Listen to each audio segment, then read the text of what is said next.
Okay, I need to talk about this great man. Ravi Shankar was born on the 7th of April 1920.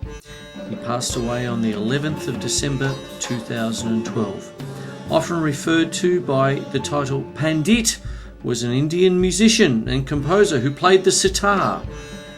Shankar was born in Varanasi and spent his youth touring Europe and India with the dance group of his brother Uday Shankar. He gave up dancing in 1938 to study sitar, playing under court musician Aluddin Khan. After finishing his studies in 1944, Shankar worked as a composer, creating the music for the Apu trilogy by Satyajit Ray, and was music director for All India Radio New Delhi from 1949 to 1956. In 1956, he got famous. He began to tour Europe and the Americas playing his Indian classical music, and almost single-handedly increased its popularity throughout the Western world. As I've said, in the 1960s, his association with George Harrison and his performances with the Beatles only increased that. He also had associations with the classical violinist Yehudi Menuhin.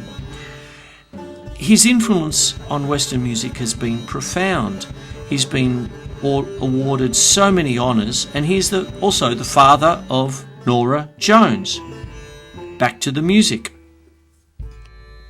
Some of the more out there kind of rhythms, when you're actually starting to combine these basic rhythms, which are called nadai, N-A-D-A-I. I certainly hope I'm pronouncing it the right way.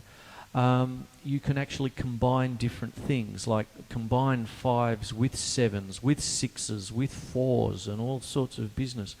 And one particular one that sort of took my fancy is something called a shikar, S-H-I-K-A-R. And what it is, it's in 17. You don't often get time signatures of 17, okay, unless you're doing prog rock and all that. But if you break down 17 into simply 4 subdivisions, you can get 6, 6, 2 and 3, and that's the essential subdivision of a shikar. And if I was to sort of try and westernize it, with all due respect and humility, I think I've got to say that every 4 sentences to do any kind of justice to the kinds of spirit and the kind of tradition and the glory and the beauty of this kind of music. I'm doing this to pass it on just as a start to, Indian raga and tala and the influence, the profound influence of Ravi Shankar. 6, 6, 2 and 3 add up to 17. And for me, if I was to say do a double paradiddle, right, left, right, left, right, right, left, right, left, right, left, left. The right side is 6, the left side is 6. And then I just do a 5, which is 1, 2, subdivided in 1, 2, 1, 2, 3.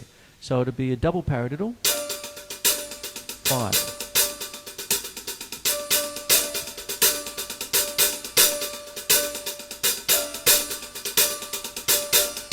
And if I just stick to that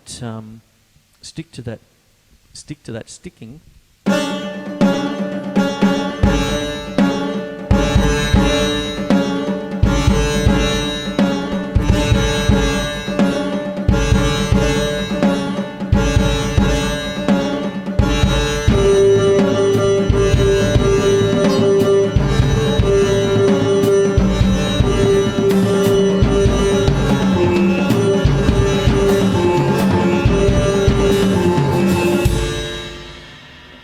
Its own rhythm. It's not just odd, sort of thing. It's got a lilting kind of, beat to it, so to speak. Of course, it's a beat. Sorry, let me backtrack. It's got its own lilt, its own bounce, its own flow, that kind of thing, which is obviously distinct from your typical 4/4 and all that, which is also a major part. Indian raga isn't just everything's odd and weird or anything like that. It incorporates the universe. It's everything. And this is just one instance of something that is a little bit out there, but still within the realms of comprehension. Because what have I done? I've just done a double paradiddle. If we're going to talk rudiments, it is a drum show. And if I'm going to do that and apply patches and tones and all this sort of stuff, so what have I done? Double paradiddles, okay, with a sticking of 2 and 3 after it. So it's just a double paradiddle with a 5, okay. I have also used my triggers to get close to an ascending D melodic minor.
Seven again.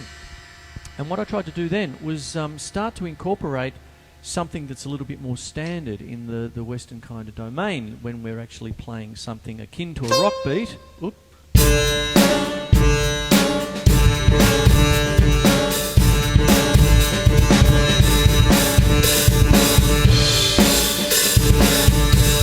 Pretty exotic.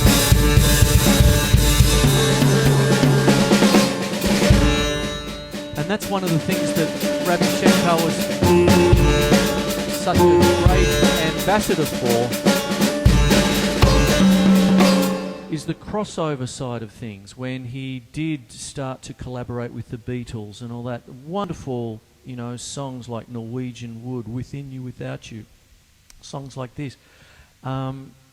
George Harrison, again, the influence was incredible, and it became this wonderful crossover, like a bridge to get into this kind of music.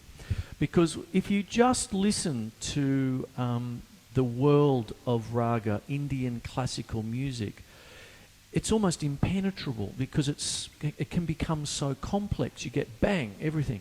So when the Beatles started to incorporate the work of Ravi Shankar and his playing and the sounds and influences of Indian music, it was this beautiful bridge, this crossover to this whole other style of music.